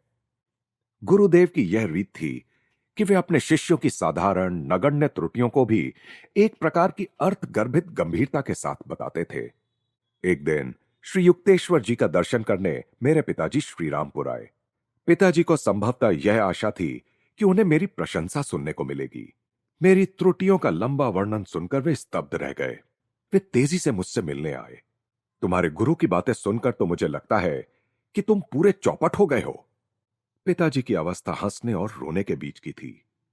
इस अवसर पर श्री युक्तेश्वर जी के मुझ पर कोप का एकमात्र कारण यह था कि मैं उनके सौम्य संकेत की ओर कोई ध्यान न देकर एक व्यक्ति को अध्यात्म मार्ग पर लाने का प्रयत्न कर रहा था। संतप्त होकर मैं तेजी से गुरुदेव के पास जा पहुंचा। मुझे देखते ही उन्होंने अपनी दृष्टि नीची कर ली, जैसे अपने अपराध का उन्हें बोध हो। यह एकमात्र अवसर था जब मैंने उस दिव्य सिंह को अपने सामने विवश पाया। मैंने उस अनूठे क्षण का पूरा लाभ उठाया। गुरुदेव, आपने मेरे विस्मय चकित पिताजी के सामने मेरी इतनी निर्दय आलोचना क्यों की? क्या यह उचित था? मैं फिर कभी ऐसा नहीं करूंगा। श्री युक्तेश्वर जी के स्वर में क्षमा याचना थी। मैं तत्काल निरस्त हो गया। उस महान पुरुष ने कितनी तत्परता से अपनी भूल स्वीकार कर ली। उसके बाद उन्होंने फिर कभी पिताजी की मन शांति तो भंग नहीं की, परंतु जहां चाहे जब चाहे मेरी अच्छी खासी खबर लेना उन्होंने जारी रखा। श्री युक्तेश्वर जी के साथ नए शिष्य भी कई बार दूसरों की सांगोपांग आलोचना करने लगते, जैसे गुरु के समान ही ज्ञानी निर्दोष विवेक की मूर्तियां हों। परंतु जो आक्रमण करता है उसे अपने बचाव की भी पुरजोर व्यवस्था रखनी चाहिए। गुरुदेव ने जैसे ही उन पर छिद्रान्वेषी शिष्यों पर अपने विश्लेषणात्मक तर्कश से कुछ एक तीर सबके सामने चला दिए, सबके सब रॉकेट के समान वहां से भाग निकले। उन भगौड़ों पर प्रतिक्रिया व्यक्त करते हुए श्री युक्तेश्वर जी विनोद पूर्वक कहते थे, आलोचना के हल्के से स्पर्श से भी बिदक जाने वाली संवेदनशील आंतरिक दुर्बलताएं शरीर के उन रोगग्रस्त अंगों के समान है जो जरा सा हाथ लगाने से ही झटका मारकर पीछे हट जाते हैं। अनेक शिष्यों के मन में गुरु के बारे में एक पूर्व निर्धारित कल्पना होती है, जिसके आधार पर वे गुरु के शब्दों और कार्यों को आंकते हैं। ऐसे लोगों को प्रायः यह शिकायत रहती थी कि वे श्री युक्तेश्वर जी को समझ नहीं पाए और ना ही तुम ईश्वर को समझते हो। एक अवसर पर मैं बरस पड़ा, तुम यदि एक संत को समझ पाते तो स्वयं संत बन जाते। सृष्टि के अरबों रहस्यों का भेद हम जान नहीं पाए, यहां तक कि प्रतिक्षण हम जिस हवा का श्वास लेते हैं वह हवा भी हमारे लिए अगम्य है। तब भी क्या कोई यह सोचने का साहस करे कि एक सिद्ध पुरुष के अथाह स्वभाव का ज्ञान उसे तत्क्षण हो जाए? अनेकों शिष्य आते रहे और सामान्यतः जाते रहे। जो आसान मार्ग चाहते थे, जिसमें उन्हें आते ही सहानुभूति मिले और उनके गुणों की सुखद सराहना हो, उन्हें श्रीरामपुर आश्रम में निराशा ही हाथ लगती थी। गुरुदेव अपने शिष्यों को आश्रय और अनंत काल तक संरक्षण एवं मार्गदर्शन देने के लिए तैयार थे, परंतु अनेक शिष्य संकीर्ण वृत्ति से अपने अहंकार की तृप्ति भी चाहते थे। विनम्रता की अपेक्षा जीवन की असंख्य अवमाननाओं का वर्णन करके वे आश्रम छोड़कर चले गए। उनकी आध्यात्मिक रुग्णता के लिए श्री युक्तेश्वर जी की सूर्य के समान प्रखर ज्ञान किरणें उनके लिए दुस्सह थीं। वे अपेक्षाकृत साधारण कोटि के किसी ऐसे गुरु को खोज निकालते जो उन्हें झूठी खुशामदी बातों की छाया प्रदान कर अज्ञान की अशांत निद्रा में सोने देता। गुरुदेव के साथ आरंभ में कुछ महीनों तक मुझे उनकी फटकार का सदा भय लगा रहता था, परंतु शीघ्र ही मेरी समझ में आ गया कि उनकी यह शाब्दिक चीरफाड़ केवल उन्हीं लोगों पर की जाती थी जिन्होंने मेरे समान ही उनके अनुशासन की मांग की थी। यदि कोई मर्माहत शिष्य प्रतिवाद करता तो श्री युक्तेश्वर जी उसका तनिक भी बुरा न मानते हुए मौन हो जाते थे। उनके शब्दों में कभी भी क्रोध नहीं होता था, बल्कि ज्ञान की अलिप्तता होती थी। गुरुदेव की फटकारों की दिशा कभी आगंतुकों की ओर नहीं होती थी। उनके दोष स्पष्टतः प्रकट हो रहे हो तब भी उनके बारे में वे शायद ही कभी कुछ कहते, परंतु जो शिष्य उनसे शिक्षा प्राप्त करना चाहते थे उनके प्रति श्री युक्तेश्वर जी अपना उत्तरदायित्व गंभीरता से लेते थे। वह गुरु सचमुच बड़ा साहसी है जो अहंकार लिप्त मानवता की अशुद्धियों से भरपूर कच्ची धातु को रूपांतरित करने का कार्य हाथ में लेता है। माया में किंकर्तव्य विमूढ़ हुए संसार में लड़खड़ाते नेत्रहीन लोगों के प्रति करुणा में ही संत का साहस अधिष्ठित होता है। जब मैंने अपने आंतरिक रोष को छोड़ दिया तब मैंने देखा कि मुझे मिलने वाली प्रताड़नाओं में स्पष्ट कमी आई। अत्यंत सूक्ष्म प्रकार से गुरुदेव मेरे प्रति अपेक्षाकृत थोड़े नरम हो गए थे। धीरे धीरे मैंने मानसिक तर्क वितर्क तथा अवचेतन निग्रहों की वह प्रत्येक दीवार ढहा दी जिसके पीछे मानव व्यक्तित्व आड़ लेता है। इसका पुरस्कार मुझे यह मिला कि अपने गुरु के साथ अनायास ही मेरा तालमेल बैठ गया। तभी मैंने जाना कि वे दूसरों पर विश्वास करते हैं, उनका ख्याल रखते हैं और मन ही मन प्रेम करते हैं। परंतु स्नेह का एक शब्द भी कभी उनके मुख से नहीं निकला। भावों को प्रकट करना उनके स्वभाव में नहीं था। मेरा अपना स्वभाव मुख्यतः भक्ति प्रवण है, पूर्ण ज्ञान की प्रतिमूर्ति। किंतु प्रत्यक्ष रूप से भक्ति शून्य दिखाई पड़ने वाले अपने गुरु को कठोर आध्यात्मिक गणित की भाषा में बातें करते देखकर मैं शुरू शुरू में व्याकुल हो उठता था। परंतु ज्यों-ज्यों उनके स्वभाव के साथ मेरा तालमेल बैठता गया, त्यों-त्यों मैंने अनुभव किया कि ईश्वर के प्रति मेरी भक्ति में किसी प्रकार की कमी आने के बदले वृद्धि ही होती गई।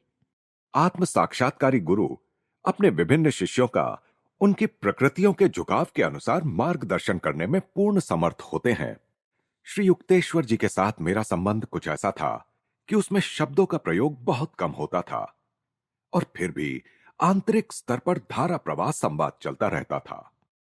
प्रायः मैं देखता कि मेरे विचारों पर उनके समर्थन की मूक छाप लग चुकी है, जिससे वाणी का कोई प्रयोजन ही नहीं रहता था।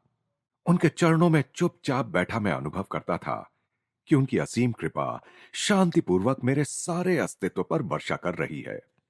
अपने कॉलेज जीवन के प्रथम वर्ष की ग्रीष्मकालीन छुट्टियों में गुरुदेव के निष्पक्ष न्याय का एक स्पष्ट उदाहरण मुझे देखने को मिला। अपने गुरु के साथ कुछ महीनों तक निरंतर समय बिता पाने के इस अवसर की मैं लंबे समय से प्रतीक्षा कर रहा था। मेरे उत्साहपूर्ण आगमन पर श्री युक्तेश्वर जी प्रसन्न थे। आश्रम का सारा कार्यभार अब तुम्हें संभालना है। तुम्हारा काम होगा अतिथियों का स्वागत करना और अन्य शिष्यों के काम की देखरेख करना। इसके 15 दिन बाद कुमार नाम का पूर्वी बंगाल का एक देहाती लड़का शिक्षा प्राप्त करने के लिए आश्रम में आकर रहने लगा।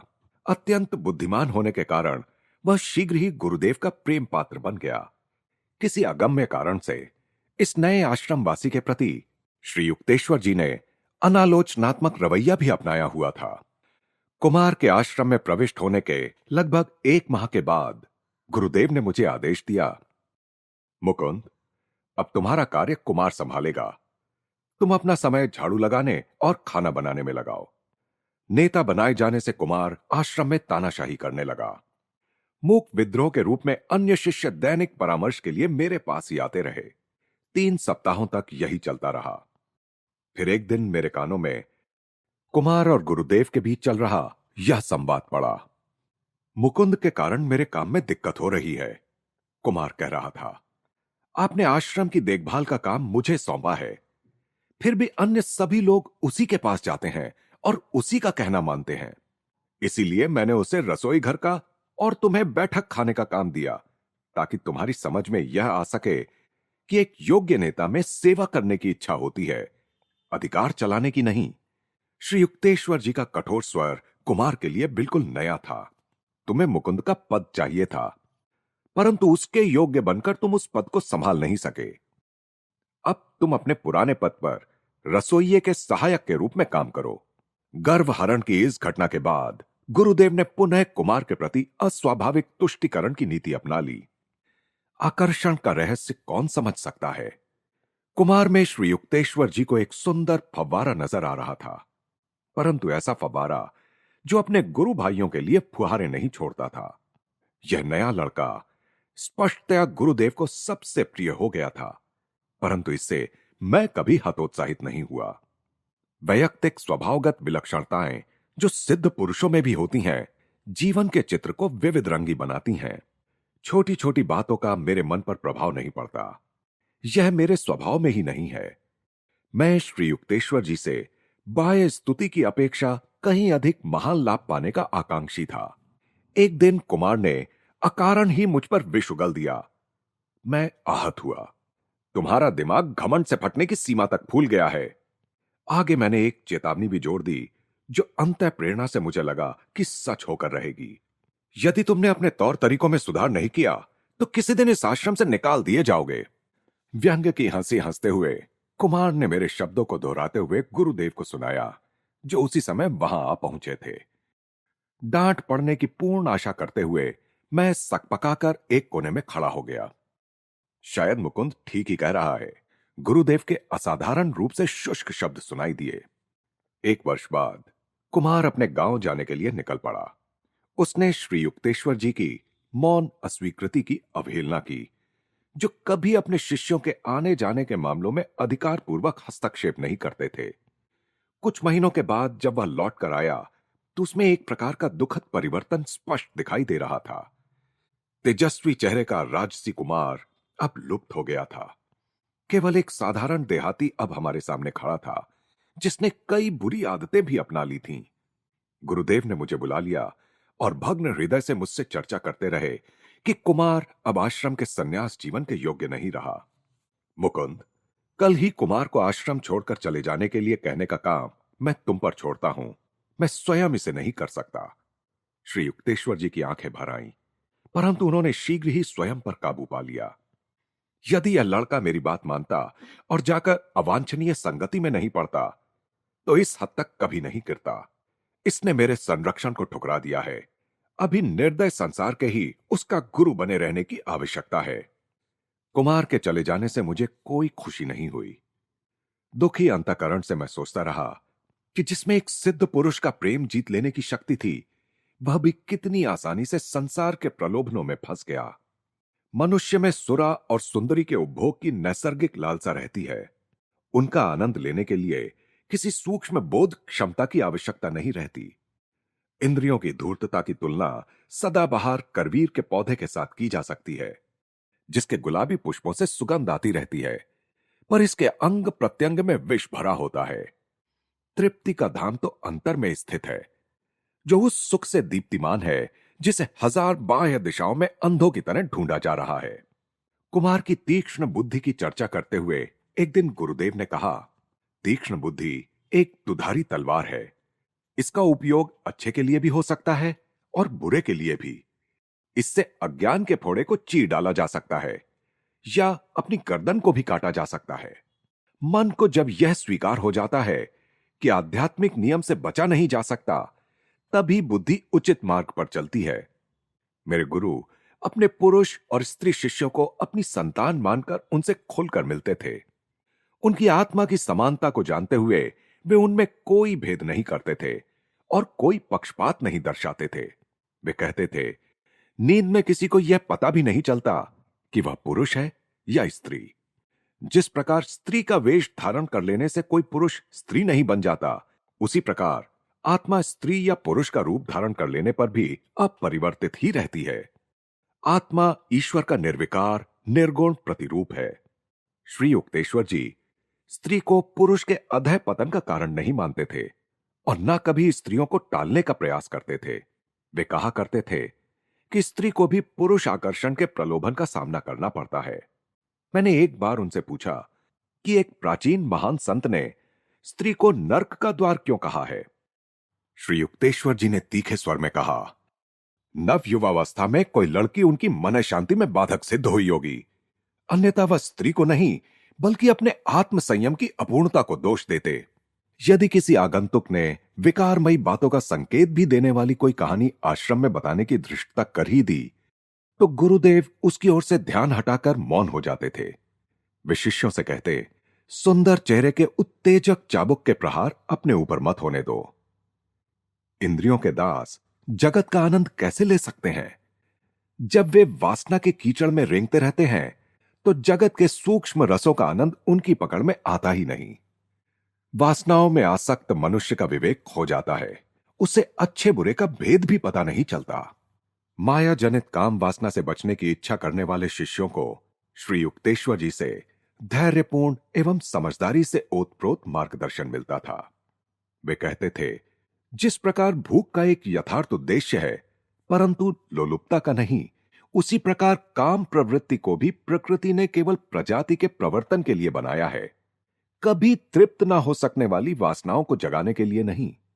अपनी गलत इच्छाओं को अभी ही नष्ट कर दो, अन्यथा स्थूल शरीर छूट जाने के बाद भी सूक्ष्म शरीर में वे तुम्हारे साथ चिपकी रहेंगी। शरीर को रोक पाना भले ही कठिन हो, पर मन में निरंतर विरोध करते ही रहना चाहिए। यदि प्रलोभन निष्ठुरता पूर्वक तुम पर आक्रमण करे तो साक्षी भाव से उसका विश्लेषण करके अदम्य इच्छा शक्ति के द्वारा उस पर विजय प्राप्त करो। प्रत्येक प्राकृतिक वासना पर विजय प्राप्त की जा सकती है। अपनी शक्तियों को बचाकर रखो। विशाल समुद्र के समान बनो, जिसमें इंद्रियों की सब नदियां चुपचाप विलीन होती चली जाएं। प्रतिदिन नई शक्ति के साथ जागती वासनाएं तुम्हारी आंतरिक शांति को सोख लेंगी। ये वासनाएं जलाशय में बने छिद्रों के समान है, जो प्राण मूलक जल को विषयासक्ति के रेगिस्तान में नष्ट होने के लिए बहा देते हैं। मनुष्य को बाध्य करने वाला कुवासनाओं का शक्तिशाली आवेग उसके सुख का सबसे बड़ा शत्रु है। आत्म संयम के सिंह बनकर संसार में विचरण करो। इंद्रिय दुर्बलताओं के मेंढकों की लातें खाकर इधर से उधर लुढ़कते मत रहो।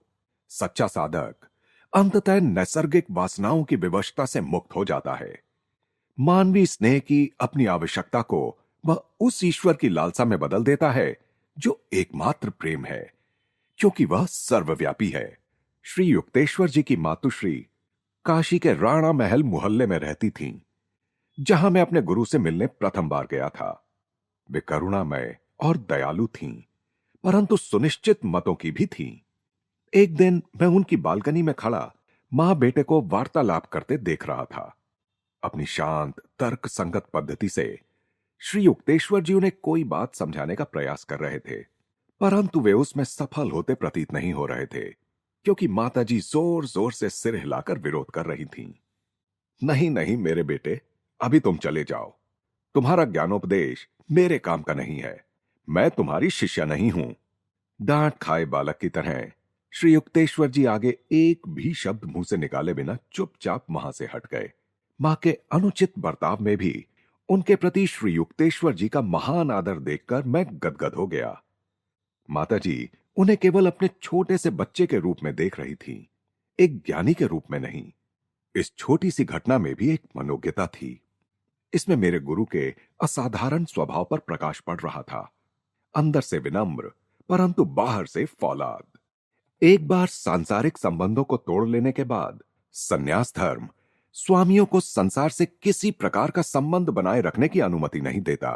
गृहस्थों के लिए अनिवार्य माने जाने वाले परंपरागत पारिवारिक धार्मिक विधि सन्यासी संपन्न नहीं कर सकते। फिर भी प्राचीन संन्यास आश्रम का नव निर्माण करने वाले आदि शंकराचार्य ने इन नियमों की उपेक्षा की थी। अपनी पूज्य और प्रिय माता के स्वर्गवास के बाद उन्होंने हाथ ऊपर उठाकर अग्नि का आह्वान किया और उसमें से प्रकट हुई दिव्य अग्निशिखा से अपनी माता का दाह संस्कार किया। श्री युक्तेश्वर जी ने भी इन नियमों की उपेक्षा की, पर शंकराचार्य से कम चमत्कारी ढंग से। जब उनकी माता का स्वर्गवास हुआ, तब उन्होंने पवित्र गंगा तट पर उनकी अंत्येष्टि की व्यवस्था की और गृहस्थ परंपरा के अनुसार अनेक ब्राह्मणों को भोजन कराया। शास्त्रों के विधि निषेध सन्यासियों की संकुचित संबंधों के दायरे से बाहर निकलने में सहायता करने के लिए बनाए गए थे। शंकराचार्य और श्री युक्तेश्वर जी ने अपना संपूर्ण अस्तित्व विराट निराकार ब्रह्म में विलीन कर दिया था। उन्हें अपने बचाव के लिए किसी नियम की आवश्यकता नहीं थी। कभी कभी सिद्ध पुरुष केवल यह दर्शाने के लिए भी किसी नियम का जानबूझकर उल्लंघन करते हैं कि उसमें निहित सिद्धांत नियम से श्रेष्ठ है और सिद्धांत नियम के बंधन में नहीं है। इसी प्रकार ईसा मसीह ने विश्राम के दिन भुट्टे तोड़े थे। इस पर अपनी आलोचना करने वालों से ईसा ने कहा था, विश्राम दिवस मनुष्य के लिए बनाया गया था, मनुष्य विश्राम दिवस के लिए नहीं। श्री युक्तेश्वर जी शास्त्रों के अतिरिक्त अन्य कोई पुस्तक शायद ही कभी पढ़ते थे। फिर भी वे नवीनतम वैज्ञानिक आविष्कारों तथा ज्ञान के विभिन्न क्षेत्रों में हुई प्रगति से सदा ही पूर्ण परिचित रहते थे। वे वार्तालाप में अत्यंत निपुण थे और आश्रम में आने वाले अतिथियों के साथ असंख्य विषयों पर विचारों के आदान प्रदान में आनंद लेते थे। मेरे गुरु की हाजिर जवाबी और मन पूर्वक हंसने के उनके ढंग से प्रत्येक चर्चा में जान आ जाती थी।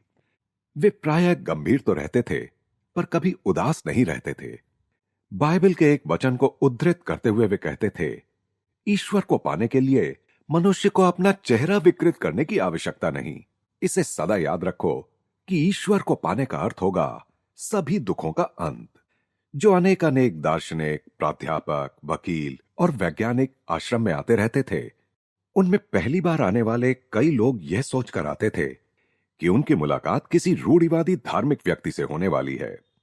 यदा कदा एकाध घमंड भरी मुस्कान या मनोरंजित सहिष्णुता की उनकी दृष्टि से यही प्रकट होता था कि उन नवागंतुकों को सदाचार के कुछ नीरस उपदेशों के अतिरिक्त और किसी बात की अपेक्षा नहीं थी। श्री युक्तेश्वर जी के साथ चर्चा करने के बाद और यह देखने के बाद कि उनके अपने क्षेत्र में भी श्री युक्तेश्वर जी का पूर्ण ज्ञान है, वे अनिच्छा पूर्वक ही वहां से प्रस्थान करते थे। साधारणतः मेरे गुरुदेव अतिथियों के साथ नम्र और स्नेहपूर्ण बर्ताव करते। वे मन को प्रसन्न करने वाले ढंग से उनका हार्दिक स्वागत करते, परंतु कट्टर अहंकारियों को कभी कभी गहरा आघात भी लग ही जाता था। उन्हें गुरुदेव की या तो ठंडी उपेक्षा या फिर उग्र विरोध का सामना करना पड़ता। बर्फ या लोहा। एक बार एक विख्यात रसायन शास्त्री श्री युक्तेश्वर जी के साथ तर्क युद्ध में भिड़ गए। ये महाशय ईश्वर के अस्तित्व को इसलिए स्वीकार नहीं कर रहे थे कि विज्ञान ईश्वर को खोज निकालने का कोई उपाय ढूंढ नहीं पाया है, तो आप लोग उस परम शक्ति को अपनी टेस्ट ट्यूब में पृथक करने में विफल रहे और आपको इसका कोई स्पष्टीकरण नहीं मिल रहा है। गुरुदेव की दृष्टि कठोर हो उठी थी। अब मैं आपको एक नया प्रयोग बताता हूं। 24 घंटों तक अपने विचारों का परीक्षण कीजिए, तब आपको ईश्वर की अनुपस्थिति पर विस्मय नहीं होगा। एक गणमान्य पंडित को भी इसी प्रकार का धक्का लगा। यह तब हुआ जब वे पहली बार आश्रम आए थे। दीवारें गूंज रही थीं जब ये महाशय महाभारत, उपनिषदों और शंकराचार्य के भाष्यों के परिच्छेद पर परिच्छेद सुनाते जा रहे थे। मैं आपको सुनने के लिए ही बैठा हूं। श्री युक्तेश्वर जी के स्वर में ऐसी जिज्ञासा थी जैसे तब तक वहां पूर्ण मौन रहा हो। पंडित जी संभ्रम में पड़ गए। मैं अतिथि महोदय से आदर युक्त दूरी बनाए अपने कोने में पालथी मारकर बैठा था। गुरुदेव के शब्दों से हंसी के मारे मेरे पेट में बल पड़ने लगे। उद्धरण तो आपने बहुत दे दिए, परंतु आप अपने वैयक्तिक जीवन से कौन सी मौलिक व्याख्या प्रस्तुत कर सकते हैं? किस शास्त्र या सूत्र को आपने आत्मसात कर अपने जीवन में उतारा है? इन कालजयी सत्यों ने आपके स्वभाव में क्या क्या अच्छे परिवर्तन किए हैं? क्या आप ग्रामोफोन की तरह दूसरे मनुष्यों के शब्दों का केवल यांत्रिक उच्चारण करके संतुष्ट हैं? मैं हार गया। पंडित जी की अकुलाहट हास्यप्रद लग रही थी। मुझे कोई आंतरिक अनुभूति नहीं है। जीवन में शायद पहली बार पंडित जी की समझ में आ गया कि पुस्तकीय ज्ञान आध्यात्मिक अनुभूति के अभाव की पूर्ति नहीं कर सकता। इन शुष्क विद्याभिमानियों से पठन पाठन के अति परिश्रम की अत्यधिक गंध आती है। गर्व खंडित पंडित जी के वहां से चले जाने के बाद गुरुदेव ने कहा, ये लोग समझते हैं कि बौद्धिक व्यायाम से तत्व ज्ञान बन जाता है। चाहे बाह्य कृतियों की अपक्वता हो या अंतर परिष्कारक अनुशासन हो, इन दोनों से ही इन लोगों के उन्नत विचार सावधानी पूर्वक असंबंधित रहते हैं। अन्य अवसरों पर भी गुरुदेव मात्र पुस्तकीय ज्ञान की निस्सारता को अपने उपदेशों में व्यक्त करते रहते थे। विस्तृत शब्द ज्ञान को ही ज्ञान मान लेने की भूल मत करो, वे कहते।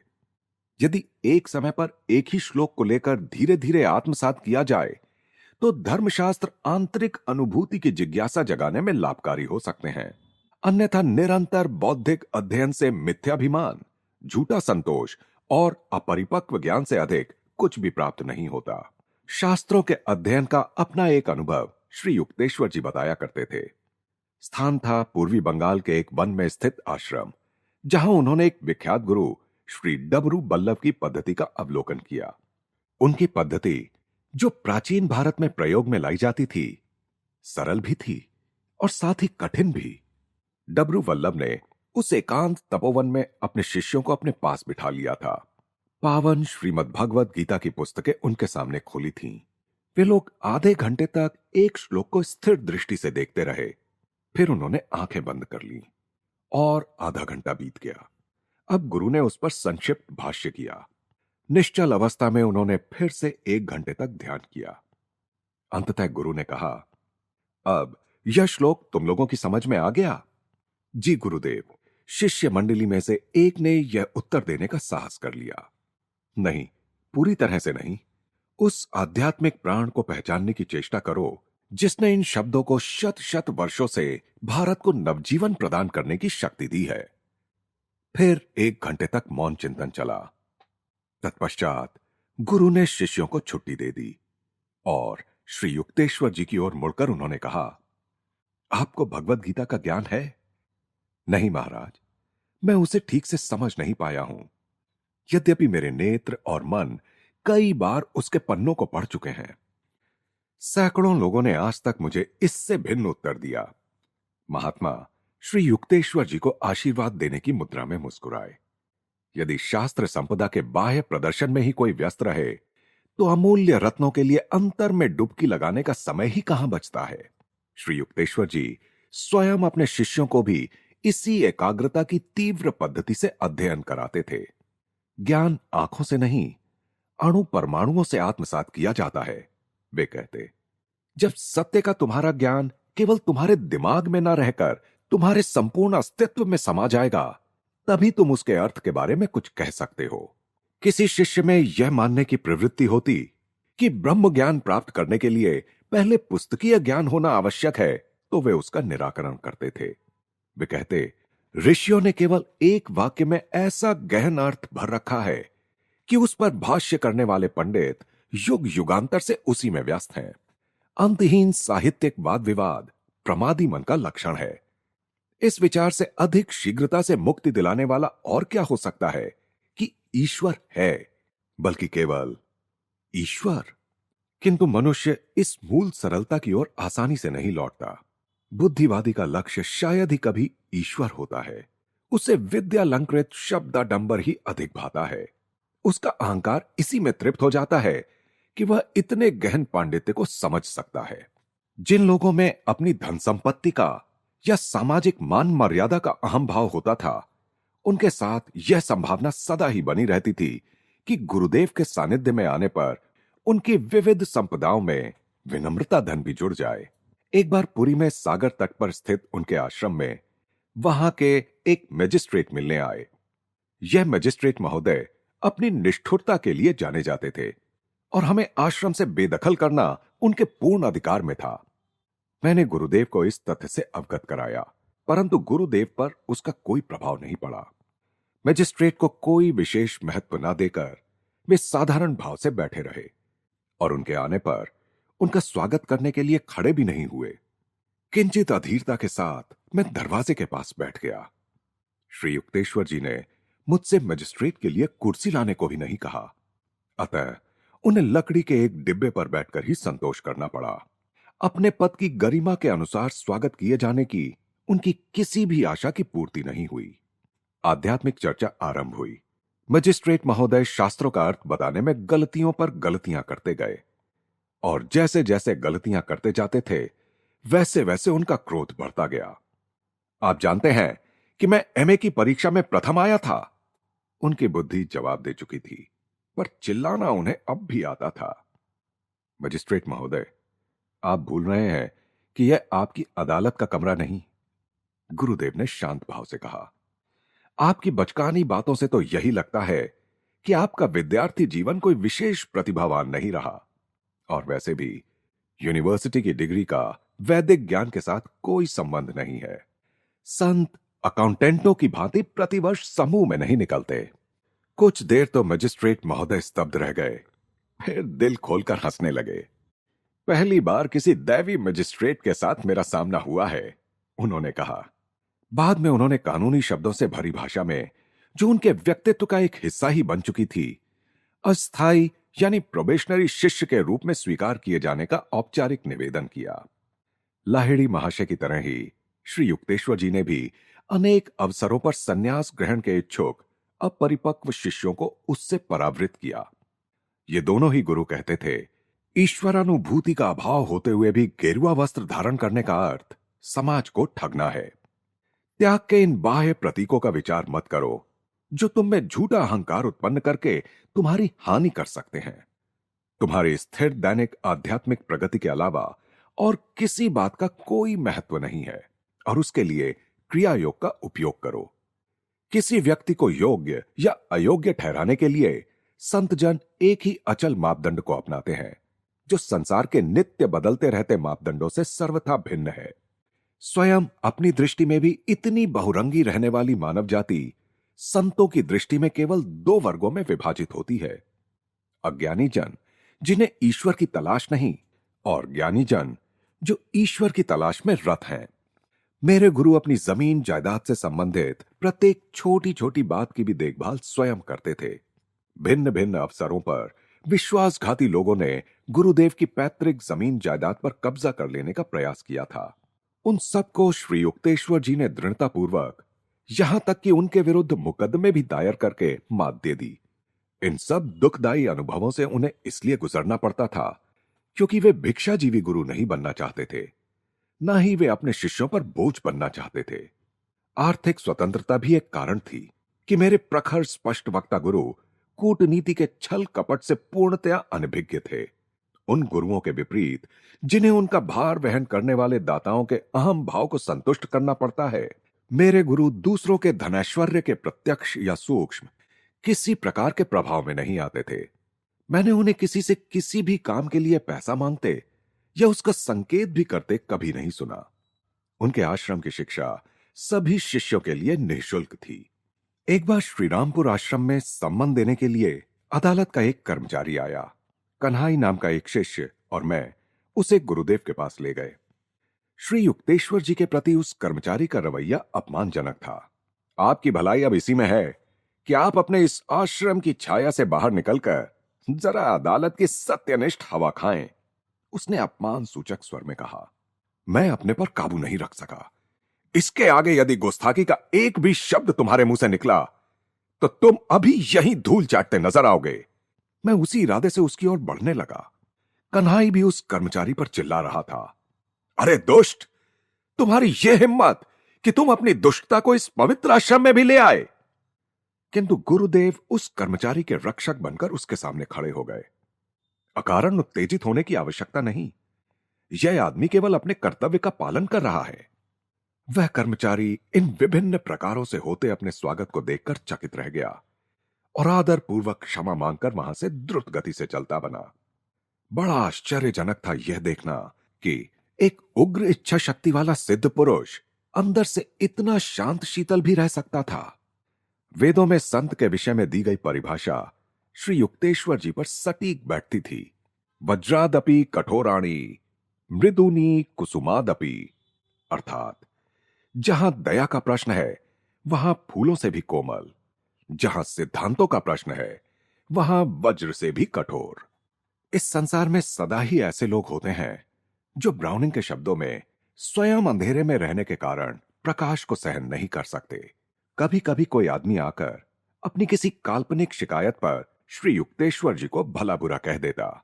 मेरे स्थित प्रज्ञ गुरु नम्रता से उसके द्वारा की जा रही अपनी निंदा सुनते और अंदर ही अंदर अपना विश्लेषण करते जाते, यह देखने के लिए कि वह जो दोषारोपण कर रहा है उसमें कहीं कोई सत्य का अंश तो नहीं।